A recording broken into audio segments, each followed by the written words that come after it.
Hey guys, good morning. कैसे हैं आप लोग? आई होप आप लोग बहुत अच्छे होंगे। ये जादू है जिनका आज का एपिसोड बहुत ही ज़्यादा इंटरेस्टिंग होने वाला है और बहुत ही ज़्यादा मज़ेदार है। आप लोगों को बहुत ज़्यादा मज़ा आने वाला है आज के एपिसोड में।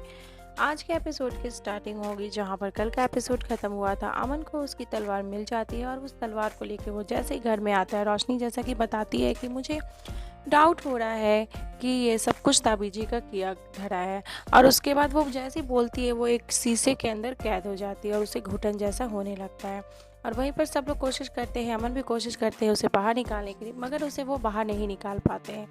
और इसके साथ साथ ही आप लोगों को देखने को मिलेगा कि वहीं पर ताबीजी आ जाती है और ताबीजी बैठी रहती है चेयर पे और वो ज़ोर ज़ोर से हंसने लगती है। अमन बहुत कोशिश करते हैं रोशनी को बाहर निकालने के लिए, लेकिन वो नहीं निकाल पाते हैं। बाजीगर को बुलाते हैं और बाजीगर से वो कोशिश करते हैं कि शीशे को से बाहर निकालने को रोशनी को, मगर वो नहीं निकाल पाते हैं। उसके बाद रियान बोलते हैं कि भाई आपको याद है शायरी ने बताया था कि तलवार से ही रोशनी की जान बचाई जा सकती है।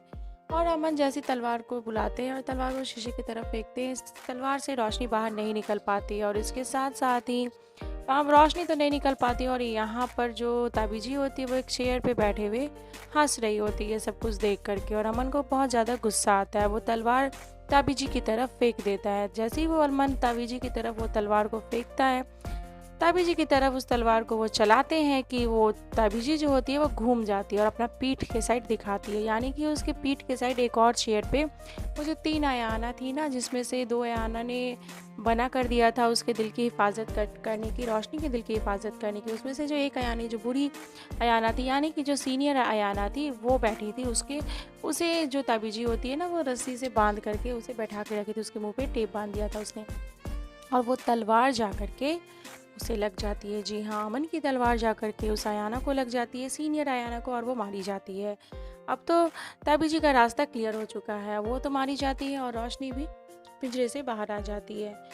और ये सब कुछ देख रहे होते घर वाले और उसके बाद ताबीजी को हंस रही होती, बोल रही ये तुमने क्या किया अमन, ये तुमने क्या किया, तुमने इतनी बड़ी गलती कर दी, तुमने सीनियर अयाना को ही मार दिया। एक अयाना को नहीं मार सकती थी और ये मेरे रास्ते में आ रही थी, इसलिए मुझे मजबूरन तुम्हारे हाथ से ये सब गुनाह करवाना पड़ा। ये सब कुछ बोलती है ताबीजी। और उसके बाद वहाँ पे सब लोग बोलते हैं कि ताबीजी आप ऐसा क्यों कर रही हैं, आप ऐसा क्यों कर रही हैं, हम लोग तो आपके अपने थे ना, फिर आप ऐसा क्यों कर रही हैं। मगर ताबीजी किसी की बात नहीं सुनती है, वो बोलती है, बताती है कि मैं भी एक अयाना हूँ और एक अयाना की जान नहीं ले सकती है, इसलिए मुझे मजबूरी में तुमसे ये सब कुछ करवाना पड़ा। रोशनी के पास मेरा दिल है फरिश्ते का, तो मैं उसे वापस लेना चाहती हूँ, इसलिए मैं रोशनी के साथ ये सब कुछ कर रही हूँ। रोशनी मरेगी तभी मेरा दिल मुझे वापस मिलेगा, ये सब कुछ बोलती है ताबीजी। और उसके बाद ही आप लोगों को देखने को मिलेगा कि जो वहाँ पे घर वाले भी आ जाते हैं। दादी जी बोलती हैं कि रुबीना तुम ये क्या कर रही हो, तुम होश में तो हो, ये तुम्हारा अपनी फैमिली है, ये तुम्हारी अपनी फैमिली है, तुम्हारा अपना घर है, इसके साथ तुम ऐसा कुछ कर रही हो। तो जिस पर वो बोलती है कि नहीं, ये मेरी अपनी फैमिली नहीं है, अगर ये मेरी अपनी फैमिली है तो मुझे किसी ने नहीं बचाया था। मैंने शादी जब उससे की थी तो मेरी शादी उसने अपना मतलब निकाल लिया और उसके बाद मुझे घर से बाहर निकाल दिया। ये मेरा घर है और मुझे अपने घर से ही मुझे बाहर जाना पड़ गया। और उसके बाद ही आप लोगों को देखने को मिलेगा कि यहाँ पर सब लोग घर वाले और सब लोग मिल करके ताबीजी को बहुत समझाने की कोशिश करते हैं, मगर ताबीजी किसी की भी बात नहीं सुन रही हो, तो किसी की बात सुनने के लिए तैयार नहीं है। उसे बस उसके अयाना का दिल चाहिए। ताबीजी बोल रही होती है कि मुझे मालूम चल गया था कि तुम्हें पता चल गया है मेरे बारे में और तुमने वो शरबत नहीं पी थी, मुझे ये सब कुछ पता था। और शायरी बन चुकी है ये भी मुझे पता था, क्योंकि मैंने जब उसे कहा कि तुमने सारी तैयारी कर ली तो उसने कहा हाँ मैंने सारी तैयारी कर ली, जबकि मैंने नताशा को कुछ भी तैयारी करने के लिए नहीं बोला था। और शायरी ने बोला हाँ मैंने सारी तैयारी कर ली, मैं सब कुछ समझ गई थी और तुम जैसे मेरे घर आए मुझे पता था। तुम्हें क्या लगता है कि वो तलवार तुमने ले ली? नहीं, वो तलवार मैंने ही तुम्हें दिया था ताकि तुम इस अयाना को ख़त्म कर सको, मेरा रास्ता साफ कर सको। और वो बोल रही थी कि सुनहरी रात के दिन मैं रोशनी को मार करके अपना दिल ले लूँगी। उसके बाद ही आप लोगों को उसके साथ साथ देखने को मिलेगा कि वहाँ पे बहुत सारी बातें वगैरह होती है इन लोगों के बीच में। उसके बाद वहाँ से वो लोग, रुबीना तो चली जाती है, ताबीजी वहाँ से चली जाती है और उसके बाद दादी जी और रिहान, शायरी, सब लोग बातें कर रहे होते हैं कि अब कोई तो रास्ता होगा बचाने का, लेकिन कोई भी रास्ता नज़र नहीं आता है। वहीं पर आप लोगों को देखने को मिलेगा कि जो दादी जी होती हैं और अमन होते हैं, वो लोग बोल रहे होते हैं कि अभी तक तो हम लोगों की लड़ाई बहुत ईज़ी थे, लेकिन अब हम लोगों की लड़ाई बहुत ही ज़्यादा मुश्किल है, क्योंकि ये कोई दूसरा नहीं, हमारे घर का ही है।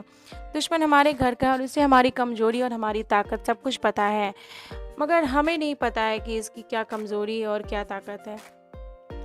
अब कैसे हम लोग रोशनी को बचाएँगे, कैसे हम लोग एक-दूसरे की रक्षा करेंगे? दादी जी भी बोलती है कि हाँ, एक रास्ता है, वो जो इल्म जिन होती है, वही ताबीजी की ताकत है, वही सब कुछ उसमें देखती है और उसे पता है कि हम लोगों को पता है कि जो इल्म जिन है, वो लोग लेने की ज़रूर कोशिश करेंगे, इसलिए उसने उसे पहले ही छिपा दिया होगा और कुछ रखी भी होगी तो वो उसका कुछ डुप्लीकेट रखी होगी जिससे हम लोगों को गुमराह कर सके।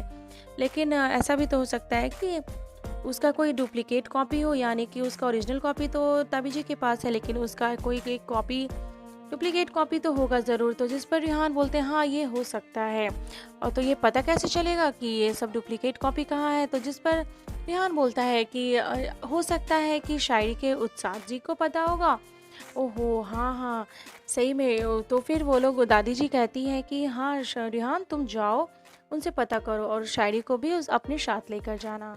और वहीं पर आ जाती है रोशनी और रोशनी बोलती है कोई ज़रूरत नहीं है ये सब कुछ करने का, कोई भी ज़रूरत नहीं है आप लोगों को कहीं जाने का या कुछ भी पता करने का।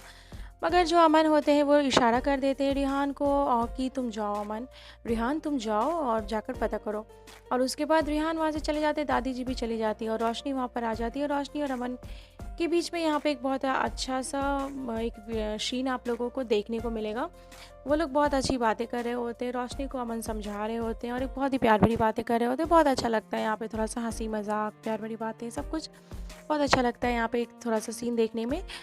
और इसके साथ साथ फ्रेंड्स ये सब कुछ तो होगा आज के एपिसोड में। आज का एपिसोड बहुत ही ज़्यादा इंटरेस्टिंग है फ्रेंड्स। मैं आप लोगों के लिए रोज़ ही नई नई अच्छी अच्छी वीडियो लाती हूँ, तो प्लीज़ आप लोग का भी फ़र्ज़ बनता है कि प्लीज़ मुझे सपोर्ट कीजिए, प्लीज़ मेरे चैनल को सब्सक्राइब कीजिए, लाइक कीजिए और प्लीज़ शेयर कीजिए।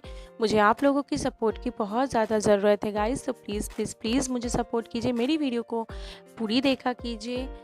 और फ्रेंड्स आज के एपिसोड में तो आप लोगों को यही सब कुछ देखने को मिलेगा, जी हाँ, और कल का एपिसोड और भी ज़्यादा इंटरेस्टिंग होने वाला है। पता नहीं क्या ताबीजी रोशनी को मार डालेगी, अब कौन सी सच्चाई सामने आएगी, क्या रुबीना यानी कि ताबीजी जीत जाएगी? आप लोगों को क्या लगता है? आप लोग अपनी राय हमें कमेंट बॉक्स में लिखकर ज़रूर बताइएगा। और इसके साथ साथ ही कल के एपिसोड में आप लोगों को देखने को मिलेगा कि जो रोशनी होती है ना और अमन, उन लोगों को सच्चाई पता चल जाती है कि एक्चुअली जो रुबीना है ना, यानी कि जो ताबीजी है, वो रोशनी की फूफी है। जी हाँ, अब ये नई सच्चाई सामने आ गई है, वो रोशनी की फूफी है और वो रोशनी की जान भी लेना चाहती है उसका जो। और इसके साथ साथ एक और सच्चाई सामने आ गई है। जी हाँ, इसके साथ साथ एक और सच्चाई ये आ गई है कि जो अमन जो है ना, अमन के अब्बू ने ही रोशनी के अम्मी अब्बू की जान ली है। जी हाँ, अमन के अब्बू ने रोशनी की अम्मी अब्बू की जान ली है। और ये सब कुछ सोच करके, ये सब कुछ सुन करके वो लोग बहुत ही ज़्यादा उदास हो रहे हैं, बहुत ही ज़्यादा सैड हो रहे हैं। और जिस पर अमन बोलते हैं कि मैं आपसे किस तरीके से मुआफ़ी मांगूँ कि मेरे मेरे अब्बू ने आपके अम्मी अब्बू की जान ली है, मैं इसकी माफ़ी आपसे कैसे मांगूँ, मुझे समझ में नहीं आ रहा। ये सब कुछ सोच करके रोशनी बहुत ही ज़्यादा उदास हो रही है और रो रही है। अमन भी बहुत ही ज़्यादा उदास हो रहे हैं और उसी समय पता चल जाता है कि ताबीजी भी उसकी फूफी है। ओ माय गॉड, अब तो ये और भी ज़्यादा इंटरेस्टिंग होते जा रहा है ये एपिसोड। मुझे तो बहुत ज़्यादा अच्छा लग रहा है और मैं बहुत ज़्यादा एक्साइटेड हूँ। आप लोग कितना एक्साइटेड हैं? आप लोग अपनी राय हमें कमेंट बॉक्स में लिख कर ज़रूर बताइएगा। और आप लोगों को क्या लगता है, क्या ताबीजी रोशनी को मार डालेगी, क्या उसके जो फरिश्ते का दिल है उसको वापस ले लेगी, और वो क्या करने वाली है आगे? आप लोगों को क्या लगता है? आप लोग अपनी राय हमें कमेंट बॉक्स में लिख कर ज़रूर बताइएगा। और इसी तरीके के लेटेस्ट खबरों के लिए हमारे चैनल को ज़रूर सब्सक्राइब कीजिएगा और साथ में बेल को भी प्रेस करना है ताकि आपको हमारी हर एक अपडेट मिल सके।